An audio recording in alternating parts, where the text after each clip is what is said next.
It's time for the Splash Live from Civic Center TV, featuring stories from and about people like you in the greater West Bloomfield area.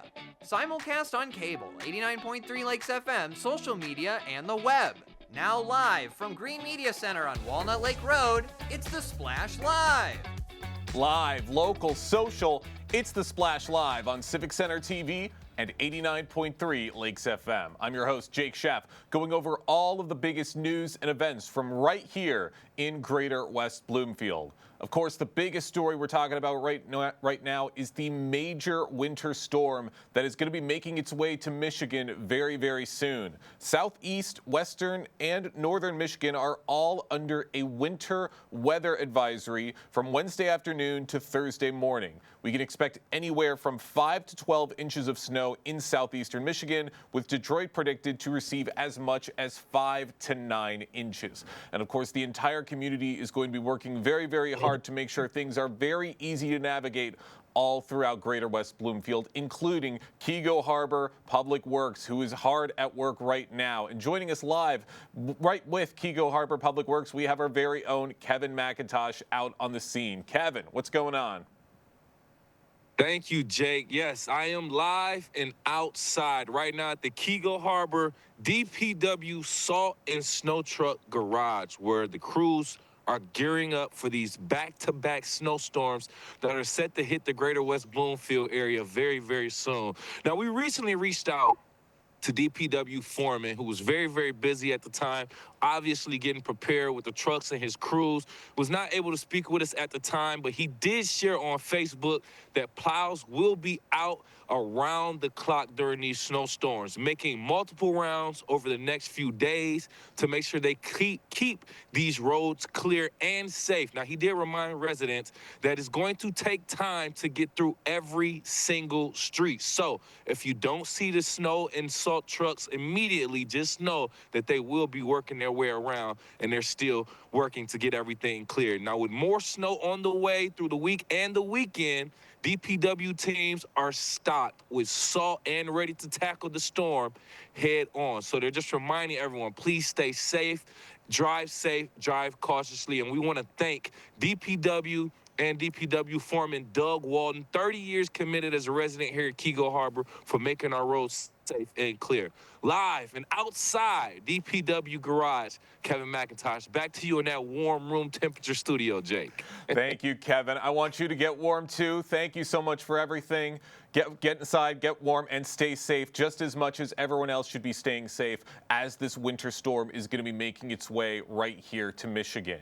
And of course, with this storm affecting things in the afternoon and tomorrow morning, that means it's going to probably affect your ride home, as it's going to affect your commute tomorrow morning, as the roads are going to be very, very busy and very stuffed with snow, and a lot of great things to deal with here in the four communities. And joining us right now, live on the Splash, we have Craig Bryson with the Road Commission for Oakland County joining us right now. Craig, good morning. Good morning.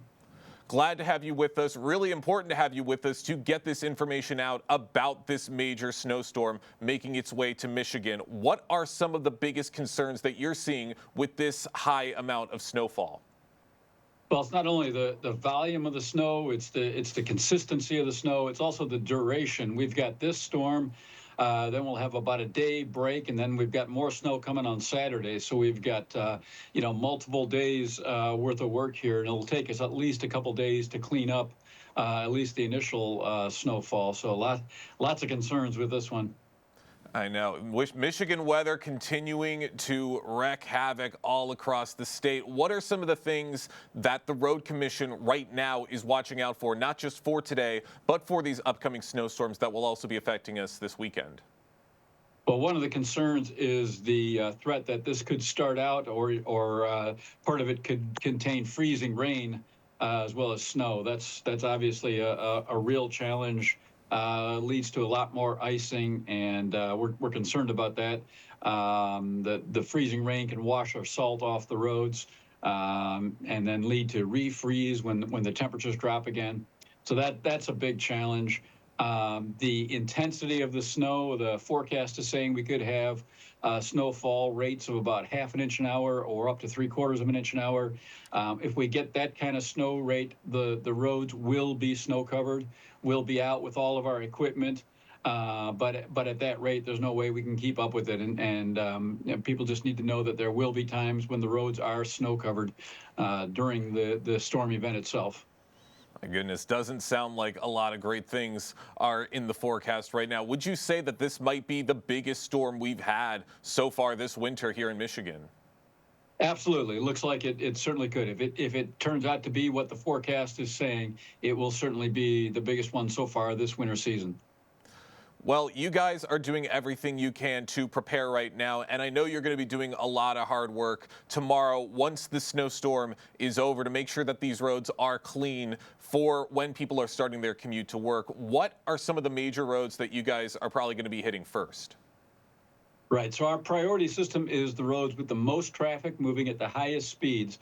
So first in that list is the freeways, I-75, 696, M59, 275. Et cetera.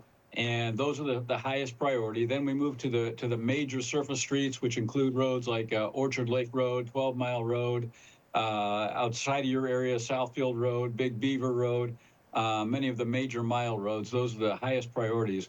Working down from there, at the bottom of that list, unfortunately, is the subdivision roads, carrying the least amount of traffic, moving at the lowest speeds.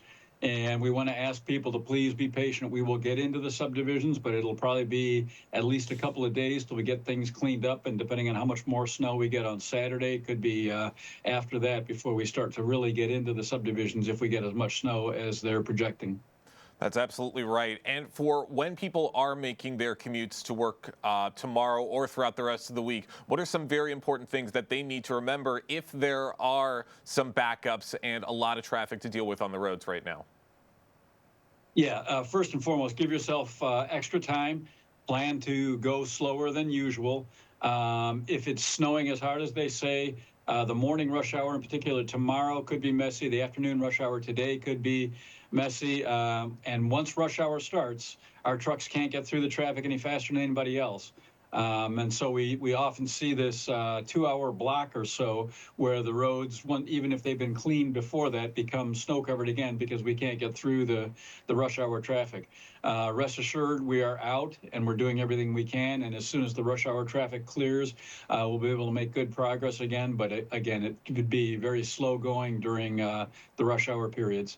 For those just joining us right now in the Splash, we have Craig Bryson from the Road Commission for Oakland County talking about some of the things that the Road Commission is going to be watching out for as these major snowstorms make their way to Michigan very, very soon. And Craig, what are some of the bigger concerns that the Road Commission might be having to deal with these storms that maybe people aren't as aware of or they don't immediately think of? Well, refreeze is a big concern. When we go out and salt and plow, we get the snow and ice melted, and then there's liquid on the roads, and the temperatures drop. That can quickly refreeze and cause dangerous situations with icing. So we're working constantly to try to prevent or respond to refreeze. That's a big concern. We get these squalls that come through if the wind picks up. And we have essentially whiteout conditions. Again, even if we've been out for hours, that can cover up everything very quickly, and it looks like we haven't been there at all. Those are concerns. The timing of the storm for evening rush hour tonight and morning rush hour tomorrow are big concerns. And again, the duration with this, lasting well into Thursday, Friday being a cleanup day, and then more snow coming on Saturday. We could be out for 5-6 days straight, and that's a human resources challenge for us. Our people need breaks and rest, and even though we'll be running 24 hours a day, we may have to reduce the number of trucks out at times to get people some rest. That's absolutely right, but I know you guys are going to be very, very hard at work. But for what it sounds like you're selling us all right now is with a lot of snow, but there's also with a lot of ice, it sounds like the bigger danger is going to be more so on the things you can't necessarily see, more so on the things that you do see. Absolutely. Everybody sees the snow. When there's snow falling, people respond appropriately. The ice sometimes is not clearly visible. It looks like just a wet road, but it may be ice, and that's a real concern for us. And we remind people to please slow down, please presume there may be some ice, and drive appropriately for that. We don't want to see anybody getting in a crash. Everything we do is to try to prevent crashes on the roads, and we need the motorists to help us out by slowing down and using caution. What are some of the things that maybe the residents can do to also assist? Since the road commission is going to be doing so much, what are some things that the residents can do to also help manage the roads? Well, certainly once we do get into subdivisions, if you're able to move cars off the subdivision streets, that helps us get through the subs more quickly and make sure they're evenly plowed. If you can stay home, it's a great time to. We know many people can't stay home and have to be out on the roads. Again, give yourself extra time. Don't crowd the plow. If you see the snow plows out there, state law says you got to stay 200 feet back from them, 20 feet back when they're stopped at an intersection. So please give them the room they need to do the jobs to make the roads safe for the rest of us. Those are drivers out there doing, long hours trying to make the roads safe. So please help them out by not crowding the plow. That's absolutely right. Pitch in a little bit to help make things easy for everyone. Craig, thank you so much for joining us. One quick question before we let you go. Where can people go to gain a little more insight on what to expect with this storm and to gain some updates on what the road commission is going to be doing? The best way to get quick updates is through our social media sites. We're on Facebook, X, Instagram, and Facebook and X are the most updated of our social media platforms, and we'll continue to add new information there as we get it. And it's great that you do. Great information all right at our fingertips. I know you guys are going to be hard at work. Craig Bryson, thank you so much for joining us today on The Splash. Thank you. Appreciate the opportunity. Absolutely. Always love having you on. Lots of great information to gain from this and lots of hard work that the Road Commission is going to be doing within the next few days. It's definitely going to be a tough ride getting to work in the next few days, but the Road Commission is going to make things as easy as possible. And the rest of the community is looking out for residents as well, as the West Bloomfield Police Department, the West Bloomfield Fire Department was offering some pointers to prepare yourself for these winter storms. As winter storms create a higher risk of car accidents, hypothermia, frostbite, carbon monoxide poisoning, and heart attacks from overexertion. If you are under a winter storm warning, it's important to find shelter immediately. Stay off the roads, stay indoors, and dress warmly. Prepare for power outages, and if you are using a generator, make sure that it is being used outside of your home. Be on the lookout for emergency information and alerts, and make sure to check in on your neighbors every once in a while. Make sure that they are okay as well. And if you're looking for more information from the fire department themselves, you can check them out on their Facebook at WB Fire Department to learn more information on how to protect yourselves and keep yourselves safe as these winter storms start to roll in. The Orchard Lake Department of Works is also doing everything they can to keep the roads safe with a much safer alternative to traditional rock salt. I had the chance to stop by Orchard Lake Town Hall recently to hear about their process and how it's helpful for the environment. So we basically take a bucket of salt with our tractor, load it in the brine maker, and that thing is basically the same thing as a big hot tub, if you will. We just mix it up until it gets to 23.3 salinity, if you will, pump it into our tanks. Once it gets in our tanks, we will mix it with beet juice, which is either an 80-20 or a 90-10, and pump it on the roads. It's better than just using rock salt, if you will, right? It's already pre-diluted salt as it is, so you're already putting a pre-diluted product on the roads. So it's less intrusive into the lakes and our streams and whatnot. When we spray it on the roads, it basically, it stops from the bonding of the snow. So if you can imagine, you come home from work, you drive on your driveway, it gets hard packed down. This basically stops it from getting hard packed. So when we go and plow it, it just comes right off, basically. This stuff actually has a lower melting point, if you will, so it will work. So salt only works to about 15 degrees.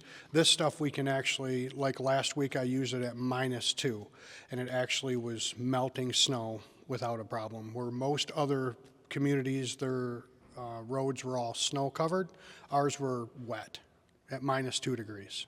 What I have actually seen through the years, and with our DPW staff having this thing dialed in, is we actually use less salt over the years, which is better for our environment, better for our roads, and it's just a great process they've got dialed in here. The thing is we have a lot of environmental ordinances that we deal with as far as protecting our water quality in our lakes, and this is just another aspect of how we're doing that here in the city. Obviously, with these new facilities we just acquired a year and a half, 2 years ago, they're able to maintain the equipment better, wash it after every snow event, so we get better longevity out of our equipment itself. But again, just dialing in on the winter maintenance program and protecting our city and our environment. Have the winters gotten safer over the last couple of years? No doubt about it. I think we take a lot of pride, our DPW takes a lot of pride in how we do our winter maintenance. I think that we get a lot of accolades from our residents about how clean our streets are, our local streets are. In fact, a lot of them have comments about, hey, I can get out of my subdivision, but once I get out on the county roads, I can't go anywhere because they're snow covered. But we do take a lot of pride on maintaining our roads properly. How do you see things continuing to grow with this department and for winters in the future? Well, I see that these guys, there's every year it seems like come out with a new product, new techniques. So these guys stay up to tune on all those new techniques, and we're just going to refine the process or just fine tune it the best we can to do what we've been doing over the years. It's a very fascinating process, and I already know that the Orchard Lake DPW is going to be very hard at work within the next few days, just as the Keego Harbor DPW is, as well as everyone throughout the greater West Bloomfield community. So big thank you to Mike and Jerry for allowing me to get that information firsthand. Lots of other great stories and great topics to get into right after this quick break. Live, local, social, it's The Splash Live on Civic Center TV and 89.3 Lakes FM. We'll be right back with The Splash Live. Want to enjoy Civic Center TV on your social media? Find us on Instagram at Civic Center TV. Get notified when we upload one of our interviews, full episodes, and more. Thank you for watching and listening to Civic Center TV and 89.3 Lakes FM. When I was in foster care, I never knew when I would have to move. So I always had my suitcase ready to go. Then one day, I was adopted. My new parents opened their hearts and home to me. My parents cook my favorite breakfast for me every morning. My parents take me on trips I never thought I would go on. They gave me a home and an even better reason to use that suitcase. My parents aren't perfect, but they're perfect for me. Hey, Michigan, let's think beyond the sink and learn where the water your family drinks every day comes from. Private wells and public water supplies allow homes across Michigan to draw water from different sources, like lakes, rivers, and groundwater. Tap into the facts about your home's water source and learn about your home's water quality to protect your family's health. Hi, I'm Lauren Azuri, the Park Naturalist Supervisor for West Bloomfield Parks. Congratulations to you, Civic Center TV, for hitting 1 million views on YouTube. We really appreciate your partnership in spreading nature education in a creative way in our community. I'm Lauren Azuri, proud to be 1 in a million.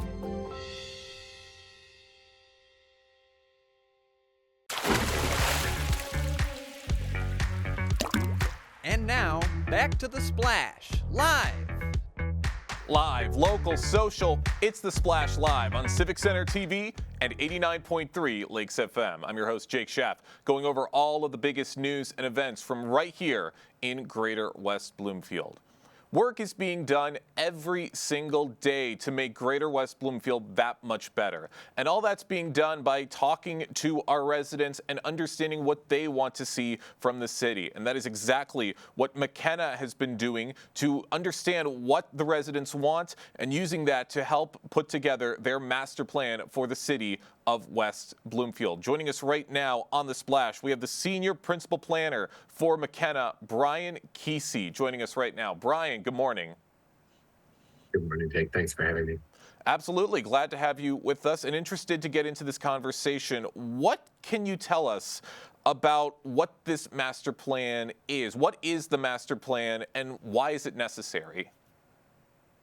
Yeah, the master plan is a document for the township that talks about specifically land use policy and shapes the vision for what you want to see in terms of residential uses, commercial uses, industrial where it makes sense, things like that. So we're developing policy for the township that can eventually be turned into regulation so that we can hopefully encourage the development that the township is seeking in the future. Interesting. And you gather all this information from talking to the residents of the community. And what have been some of the things that the residents have wanted to see here in Greater West Bloomfield? Yeah, so we completed about the end of 2024 an online survey and collected responses from residents, business owners, property owners, and even those that just work in the community and live elsewhere. We've heard a variety of things relating to more housing options, a concern for needing to develop some affordable options so that people can move to the township and continue their lives in the township. We've heard a lot of demand for additional restaurants and activity centers along Orchard Lake and amenities for families with younger children. So those are the big topics. I'd also say that one of the things that we learned is the preservation of natural resources, one of the things that drives people to the township and continues to be. And so everybody almost across the board really placed an emphasis on the importance of maintaining that moving forward as we continue to develop and add more services. Of course, it's always a great priority to keep those natural resources safe. And gathering all of this information, how does the collected info impact how this master plan is formed for West Bloomfield? Yeah, we will summarize all the feedback that we have gotten to date. We still are doing some individual interviews with, we're planning to meet with the Chamber of Commerce, the Greater West Bloomfield Faith Alliance. So we still have some work to do, but we will be gathering and summarizing all of the comments where there are trends that we can incorporate into the plan. In terms of goals and objectives, we will certainly do that. Joining us right now on The Splash, we have Brian Kesey, the Senior Principal Planner of McKenna, talking about the master plan process with West Bloomfield and what it's like to be gathering this information from the residents and executing it properly to the city. And you're also working with a lot of big developers here in West Bloomfield. How does that factor in with working with township officials on constructing the master plan, in working with these big developers? Yeah, we have had some individual interviews with the residential development companies that are frequently doing work within the township and trying to understand what is working, what is slowing them down in the development process, and trying to get a better understanding of how we as the township can improve processes to help support some of the housing options that we need and anticipate.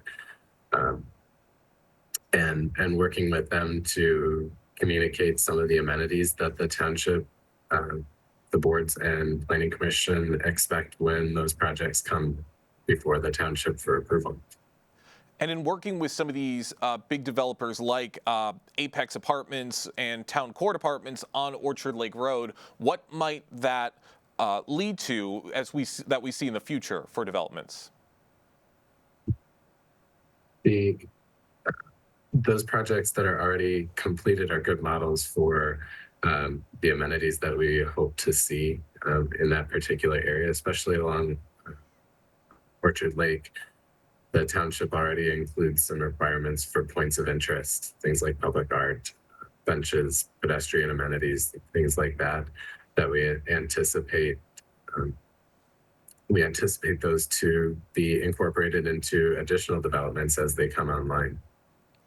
Interesting. And one of the other big things that you guys are talking about a lot, or the Planning Commission has discussed a lot, is an Orchard Lake corridor in the town center district. How critical is that area to the future of township planning, would you say? I think it's already been identified as the heart, if you will, of activity within the township, and will continue to need to be.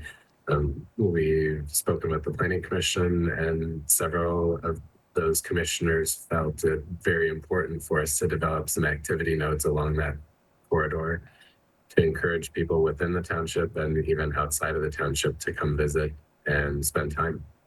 That's absolutely right. You want to make sure you bring everyone right here to Greater West Bloomfield and enjoy everything that it has to offer. Now, there is a timeline in place with the master plan. How is it looking right now, and how would you say you guys are in terms of keeping that pace right now? Yeah, so when we started this project, it was approximately a 12-month timeline from initiation to when we hope to have the plan adopted. I mentioned we finished up the online engagement at the end of the year, finishing up some of these individual interviews to collect public feedback, and then we'll start drafting over the next couple months. So our hope is to have a draft of the plan to the Planning Commission in late April, maybe early May. At that point in time, we'll make some adjustments. We'll talk about specifics that need to be incorporated into the plan. And then we'll follow the state guidelines for publishing notice and requesting additional feedback from the public. So once the Planning Commission sees the draft and are happy with it, they will make a recommendation to the Township Board to send that out for public comment. And then there's a 63-day, so about a 2-month period of time where the township is open to collect feedback from the public. So we hope that residents, business owners all continue to do that and monitor that plan and provide us some feedback on if we have hit the mark and what other things that we should consider before the plan goes to final adoption. So that would put us on pace later this fall to formally adopt the full plan. All right, great to hear about all of these updates. And how can the residents of West Bloomfield continue to get involved in helping with this master plan and helping you guys along? Yeah, we have a website. It's www.westbloomfieldplans.com. You can also connect to that website through the Planning Department page on West Bloomfield Township's website. We are posting updates to the schedule, next steps, draft text as it will become available will go onto that website. So that is our hub for information for the plan.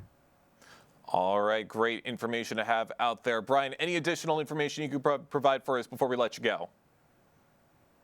No, we just encourage our residents to keep an eye on the plan, provide feedback, however you feel is appropriate. We do have contact information on that website, and we're happy to listen. All right, well, we can't wait to see what's to come in the next few months right here in West Bloomfield. Brian, thank you so much for your time today on The Splash. Thank you for having me, Jake. Absolutely. It's always fascinating to hear about the things that are behind the scenes to help this community along and how we as residents can factor into a lot of these big changes. So we really appreciate Brian coming on and explaining this process to us here on The Splash. With the winter continuing to rage on throughout the next couple weeks, there's going to be spring coming up very, very soon here in Greater West Bloomfield, which means it's going to be time to get outside and enjoy some fun outdoor sports. One of those sports being soccer. And there's going to be a very fun soccer class coming up soon with the West Bloomfield Parks and a partnership with Liverpool FC International Academy, and a great way to get outside and get moving as spring comes to town. And here to tell us more about this great class, we have Jenna Taylor, the Program Director and Youth Technical Director for Liverpool Football Center International. Jenna, good morning. Good morning. Thank you for having me this morning. Absolutely. Glad to have you with us and really happy to be getting into these topics because I'm, like a lot of people, looking forward to winter coming to an end and for spring and summer to be gracing the great state of Michigan very, very soon. And this soccer program is going to be a great way to get everybody outside and involved. So talk to me a little bit about what this program does. Awesome. So to kind of give you some context, a couple years ago, my club owner made a partnership with West Bloomfield Recreation to expand our Reds Junior Academy and Mini Reds program and provide access and opportunities to work with the Liverpool curriculum and provide a great soccer experience with fun, energetic sessions and quality coaching. So my role, I am the program director. I oversee a bunch of different Reds Junior Academies throughout the area. And so I was really excited to expand into West Bloomfield and start something. Awesome, and we're glad to have you with us and excited to be seeing what this class is going to do for the great people of West Bloomfield. But I do want to ask, because there have been a lot of soccer classes around here and around the state of Michigan, what makes this specific one stand out from the rest? It is affiliated with the Liverpool International Academy, Michigan. That is a partnership with Liverpool in the UK. So we have access to their sessions, their accreditation processes, so it can help provide better staffing. And again, a better session that's designed, that's age appropriate, developmentally appropriate, maximizes the time with the soccer ball, as well as provides a safe, energetic, safe space to apply those skills. I think that is what makes us different. And we really focus on the kids and providing a really fun experience for them. Because again, sometimes, you want to have the ball all the time, all day, every day. And we do a really good job of providing that technical development, some basic tactics of the game, and providing that space to apply it right after in a 20 to 30 minute scrimmage. It's so great to see how they've improved in one session alone. Are they applying those skills, and are we encouraging them to actually try to do a skill or a pass versus just run around like mad men and mad women and score lots of goals? We try to really emphasize skill development. Awesome, and it's great that you guys are working so well to educate a lot of kids on the sport of soccer, or football as it's known in the UK. I watch Ted Lasso, but I do want to ask, what is it like for a place like Liverpool and for their soccer programs to be helping out so many people all across the United States and here in West Bloomfield? It's really great. So my background, actually, I'm from Michigan. I grew up on the east side of the state. I played soccer at Oakland University, and I actually played for our club owner, Andy Wagstaff, who has been in the Bloomfield Hills community for many, many, many years. His former club was called Bloomfield Force, or Force Football Club. So it's been a great way to stay in this community. From the United States and global perspective, it is awesome to be a part of something that, the words we use is it's a global coaching academy. I can see a session that's in Egypt. What a cool opportunity to see how you can use a specific game that you never thought of. And I have the ability to access that and apply it in the United States and in the West Bloomfield community. So I do really appreciate that it is a true connection to the United Kingdom and the UK. And that I have that ability to develop as a coach, to get different accreditations and really grow my coaching knowledge. And that translates to the kids, and it provides those children with a better environment. And again, I'm really big into soccer and education. So that's how it makes us different, is we are a coaching academy and we are looking to get better so that we can provide a better experience for those children. That is great to hear. For those just joining us right now on The Splash, we have Jenna Taylor, the Program Director and Youth Technical Director for Liverpool International Academy, Michigan, joining us right now on The Splash to talk about their soccer classes that they are doing in conjunction with West Bloomfield Parks. And you've got a soccer class coming up very, very soon that's going to be starting on Sundays on February 23rd at the West Bloomfield Middle School for ages 4 to 11. Can you tell a little bit about what that class and the other classes that you guys have coming up are going to entail? Yeah, so I have a really great staff that has been at the Winter 1 session, and we are on a gym floor, and sometimes that can scare people because they're like, well, how is that soccer? But we are working on a lot of ball mastery, whether it is a mini red who is 4 to 6 years old, and we're helping them learn how to control the ball, have lots of fun, obviously, and play a lot of games. And for our Reds Junior Academy, which is 6 to 12 years old, it is a lot of, again, ball mastery, working on a gym floor. The speed of play is a little bit different. And again, you're going to hear me say it a lot, but skill development is super important to us. And it just makes it a better experience for the player. So we have a curriculum for that. And we have sessions that are designed to help those children control the ball on that fast surface and be able to play a little bit better soccer by the end of the session. And it leads right into spring season.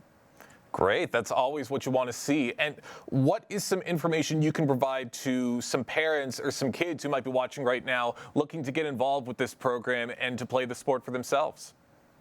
Yeah, we have a lot going on in West Bloomfield. I'm really excited about it.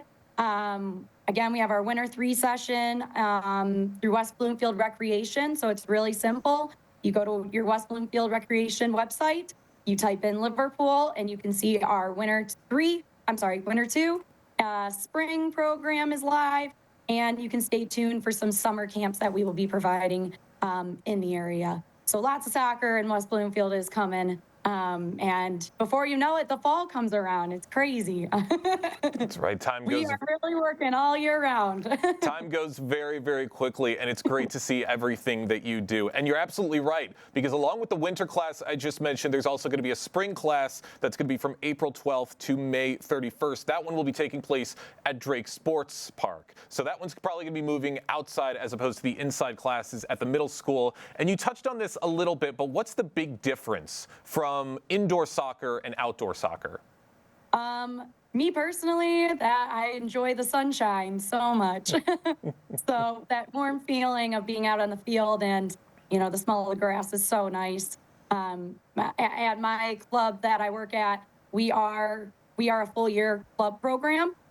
So we are very accustomed to being indoors, but there is nothing like that sunshine, especially with this cold weather that we've been having. That's absolutely right. Well, Jenna, I don't want to take up too much more of your time. I got one more quick question for you before we let you go.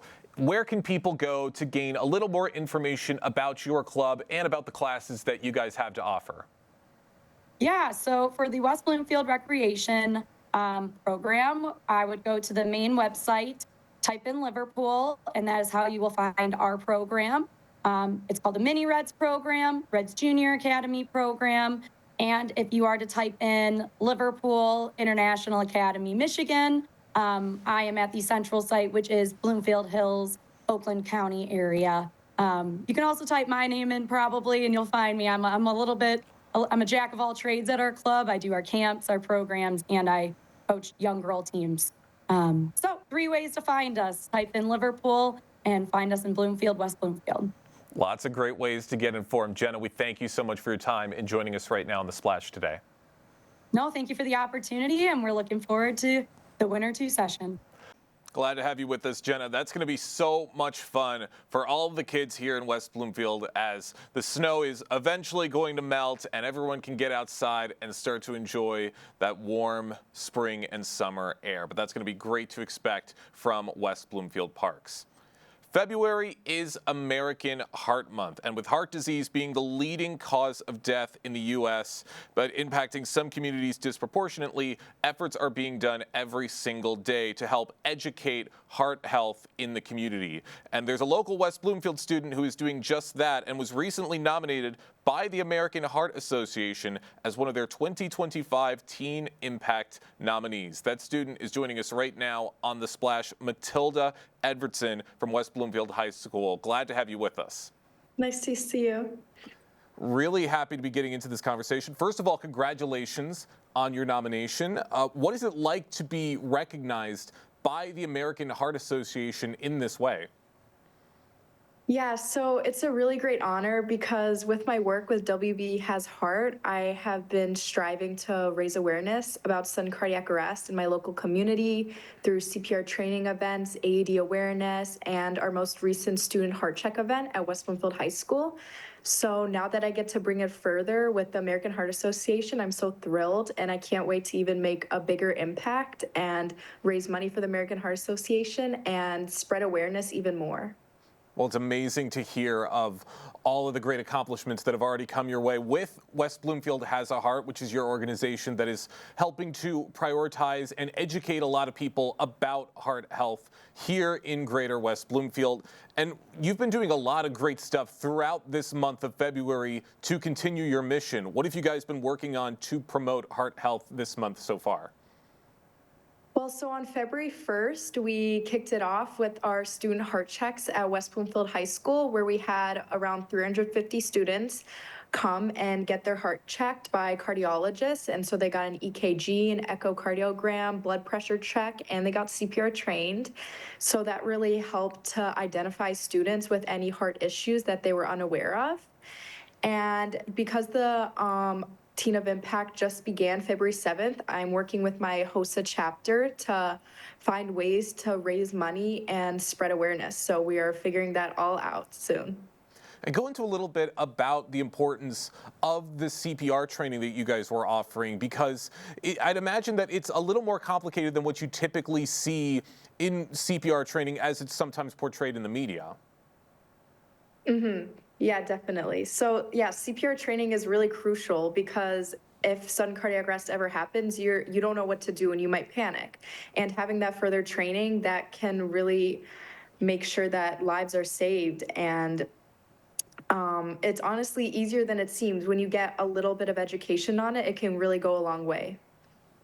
Fantastic. And teaching all of these great things to your fellow classmates, that's got to be an incredible feeling. What has been their response in taking in this knowledge? And do you feel that it has already made a difference throughout the rest of the community with your fellow students?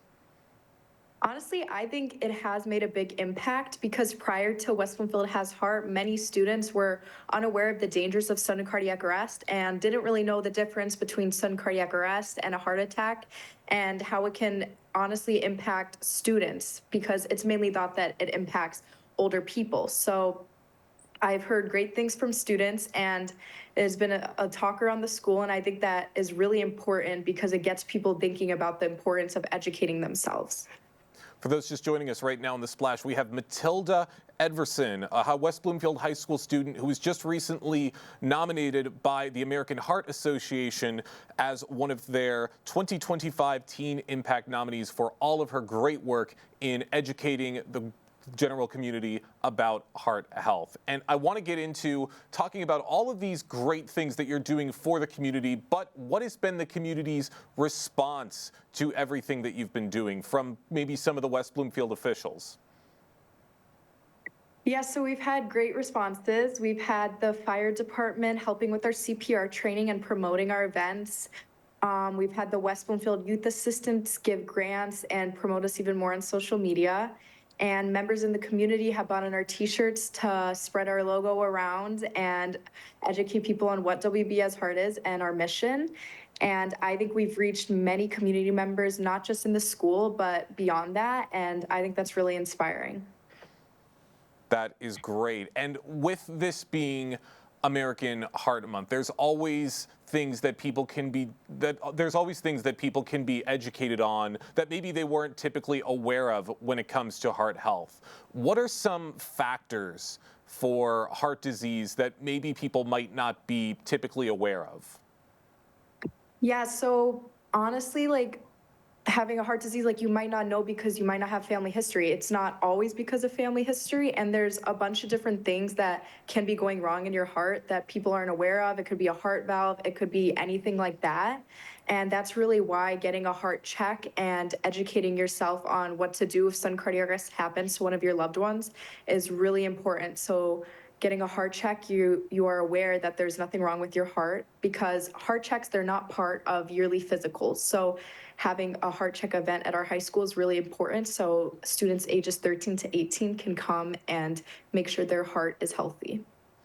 That's great. And you're absolutely right. It's important to have this information, whether you yourself are experiencing a heart episode or somebody you know and love is experiencing one as well. My father's had heart issues a couple times in his life. It's been terrifying, and it's been good to have this information should something like this happen again. And he knows this information as well should he experience something like this again himself. But why is it important, especially for people your age, to be understanding these fundamentals? It's really important because sudden cardiac arrest is rising across the nation on teenagers specifically. So it's happening during sports, especially to athletes because of the stress on their heart, and not even just sports, but in the classrooms too. So that's why it's really important we equip schools with AEDs and CPR training amongst the staff and the coaches and the students. And it's really important for students to know that they can be at risk and that they should know the steps to take if sudden cardiac arrest occurs. Well, it's great to have that information out there. I won't hold up too much more of your time, Matilda. I do have one more question for you. Once American Heart Month passes, once this month is over, what other things are you going to be doing to continue to educate the community on heart disease and to continue to make these strides here in West Bloomfield? Well, I hope to expand this beyond the community of West Bloomfield and hopefully inspire other communities and schools to start their own West Bloomfield Has Heart chapter, and hopefully even turn this to a Michigan Has Heart, making sure that all the schools in Michigan are equipped with the things they need to stay prepared and to stay safe. Well, it's incredible to hear of everything you do, and we thank you so much for everything you do. Best of luck to the future. Matilda, thank you so much for your time today. Thank you so much for having me. I always love hearing these stories of these younger kids, these high school kids who are already devoting so much to helping the world and to helping their community. And it's amazing to hear of everything that Matilda has done so far and that she's going to be continuing to doing in the future. So we really appreciate having her on the program to talk about everything that she's done. We're going to take another quick break and jump into some more stories right after this. Live, local, social. It's The Splash Live on Civic Center TV and 89.3 Lakes FM. We'll be right back with The Splash Live. Want to enjoy Civic Center TV on your social media? Find us on Instagram at Civic Center TV. Get notified when we upload one of our interviews, full episodes, and more. Thank you for watching and listening to Civic Center TV and 89.3 Lakes FM. Hi, I'm Chris Fry, Park Superintendent, West Bloomfield Parks. Congratulations, Civic Center TV, on 1 million views on YouTube. Thank you for all you do in the community, and thank you for having me on The Splash throughout the season to talk about activities out in the parks. Chris Fry, proud to be 1 in a million.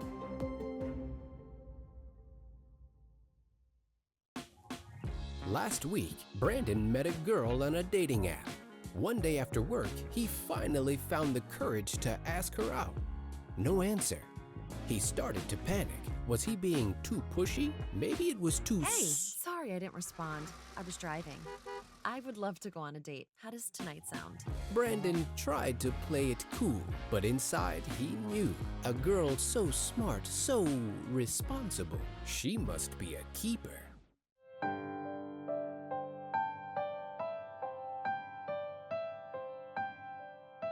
What people are watching in Keego Harbor. Civic Center TV and 89.3 Lakes FM.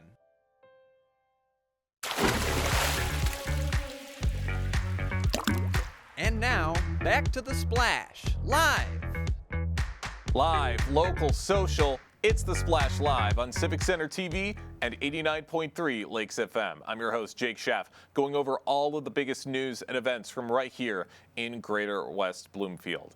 As we were mentioning at the top of the show, there is going to be a very, very big winter storm making its way to Michigan that's going to go into effect this Wednesday afternoon and will go until Thursday morning. So going to be a lot of car care that's going to be taking place within that time to make sure that your cars are properly taken care of. And just recently, our very own Kevin McIntosh had a conversation with West Bloomfield Midas Auto Repair owner Alex Ho to talk about how to properly care for your cars in this winter season. So from Midas Auto Repair in West Bloomfield, we have owner Alex Ho joining us. Thank you for being here, Alex. Hey, of course. Thank you so much, Kevin. I think you are in a very unique position and occupation, specifically in automotive and automotive repair in our community, because a lot of us, for the most part, we can experience car issues during the winter time. So from what you've seen, let's get straight into it. What are some of the most common car issues that you see during the winter months in West Bloomfield? So unfortunately, it's going to be really batteries. Extreme temperatures, hot and cold, will kill a battery. You got tires, right? It's getting icy. People that you lose air in your tires when the temperature drops. So we're getting a lot of customers with tire issues, and then issues with no heat. Right, this is the first time that people are using their heat and they're realizing that there's a problem with it, whether it's blowing hot or cold, whether it's blowing cold, or whether maybe it's not blowing air at all. So those are really the main three. Okay. I'm glad you mentioned that. So I want to kind of step into those. Just a side question real quick. Battery, tires, and heat. What are some signs that we can kind of see that our battery may be losing its power and may not be up to par for the winter season? So the real way is batteries really only last between 4 to 6 years. So if you're in that window, you should be extra vigilant. Go to your repair shop, have them test your battery, and that's kind of the only way. Right. For that 4 to 6 year window. Also. When you go to a repair shop, sometimes you get a lot of information. It's hard to understand, hard to remember. But what's really common is that we'll see a battery, and batteries, they leak battery acid. They sometimes look like a coral reef. I don't know if you've ever gone into your storage room at home and you whipped out an old Duracell battery and it's got a coral reef growing on it. If you've ever been told that your battery has that, then you really want to get it cleaned off, because that battery acid, it corrodes the battery, kills the battery prematurely. It's not able to get a good connection. So you want to make sure that you're maintaining your battery well by making sure that those terminals are cleaned off. Yes, please. I'm so glad you said it. I literally just recently had to replace my battery, so I can 100%. I can 100% relate to that. Yeah, it's important. My neighbors and a few people, so I completely understand. Real quick, tires also. I want to speak on it. Is there a certain amount of tread or something? What should we be looking for to make sure our tires are winter ready? So tires are measured in 30 seconds of an inch. Most vehicles, like passenger vehicles, like your RAV4, your Camry, your Ford Escape, when they're new, you're at about 30 seconds of an inch. And when you want to replace your tires, when they get down to about 3 or 4, you can use the penny test, right, to check. But really around 3 or 4 is when you want to get your tires replaced. That's how you'll know. Proper tire maintenance is that you rotate your tires every 5,000 miles, which is really for most people twice a year. Okay. And so if you're doing that, your mechanic should be telling you, hey, your tires are at 7:30 seconds or 8:30 seconds or 4:30 seconds, so you know when to change your tires. Thank you. Okay. And just for clarification also, when you mean rotate the tires, I want you to kind of explain that. You mean like take the tires and just switch out their location where they actually are? Yeah, yep. Basically, the fronts go to the back go to the front. Yep, thank you. I just want to break it down in simplest terms. Join me right here live on the Splash from Midas Auto Repair in West Bloomfield. We have owner Alex Ho talking about preparing our cars for the winterizing, and different things that we can do to be proactive with our vehicles. Now, we spoke on batteries, spoke on tires. Let's just get to the heat very briefly. Yeah. Because like you mentioned before, you really don't necessarily know whether or not your heat is working until the winter time. You can even maybe put it on during the summer and you can have the illusion that it's working, but maybe it's the outside heat. So just tell us some things that we can do to maybe even check to make sure our heat is working before the winter. What are some common reasons why heat wouldn't work in your vehicle in West Bloomfield, please? Yeah, so the most common issue is really the heat's blowing, or you turn your heat on, you're getting air, but it's not warm.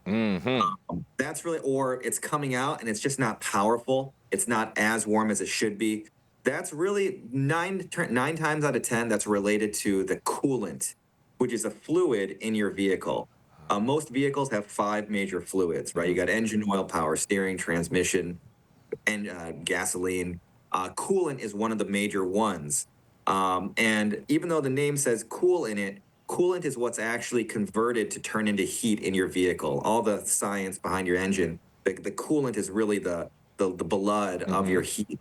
And so what we find is customers either are low on coolant, because it leaked out or it evaporated, or they have an issue with that system where it's leaking coolant. Coolant is, what happens is coolant over time will accumulate contaminants. It's just like, if you left a cup of coffee on your front counter, you're not going to probably drink that after 3 days because it might have some stuff in it. Good point. Same thing happens to your coolant. Over time, lots of contaminants get into it, and those contaminants, well, your engine's really hot, right? Right. And those contaminants burn up and evaporate, and then that fluid just gradually, naturally decreases. So it's something that you want to make sure you do a radiator flush or a coolant service. You do that routinely. Every car is different, but the hard and fast rule is about 50,000 miles, 5 years, and get some fresh coolant in there, and that'll make sure that your heat's running nice. Oh, first of all, thank you, Alex, for that very valuable information. I'm kind of experiencing the same thing right now with the heat thing, so I'll have to make sure I check my coolant. And just for clarification also, antifreeze and coolant, are they the same thing? They are. Yep. Just want to paint that picture also. Thank you so much. Hey, Alex, we appreciate everything that you brought to the table, all of your valuable information. Any additional tips, practices, or notes that you want to give to our audience that we didn't discuss today about winterizing our vehicles? Yeah, so on the topic of coolant, a lot of customers top off their coolant. And you just want to make sure that when you go to the gas station to buy it, or you go to the Advanced Auto Parts or wherever, you want to make sure that it's, because they sell it in concentrate, or they sell it in 50-50 where it's already been diluted with water. And you want to make sure that whatever you're putting in has been 50-50 diluted with water. Because if you put the straight concentrate stuff in there, it's not going to work. So just make sure you're doing that. Call me anytime. I'm happy to give that advice over the phone. I can look up the specification on your car, tell you what type of coolant you need so you get the right one. Nice. No, otherwise, yeah, I'm happy to be a resource and really appreciate being on the show.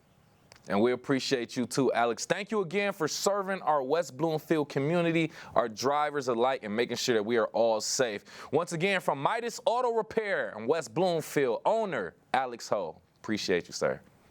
Thank you so much. Have a great rest of the day. Thank you to Alex for joining us on The Splash, and thank you for Kevin for getting that important information, now more important than ever, as this snowstorm is going to be making its way to Michigan very, very soon.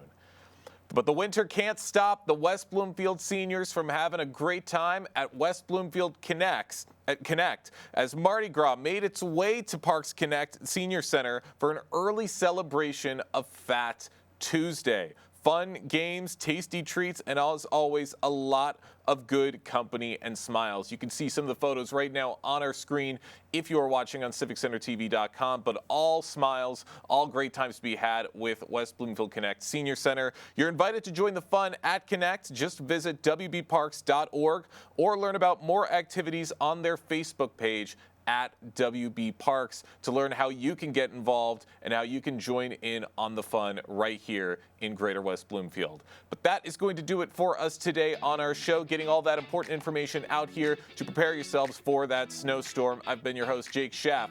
Live, local, social, it's The Splash Live on Civic Center TV and 89.3 Lakes FM.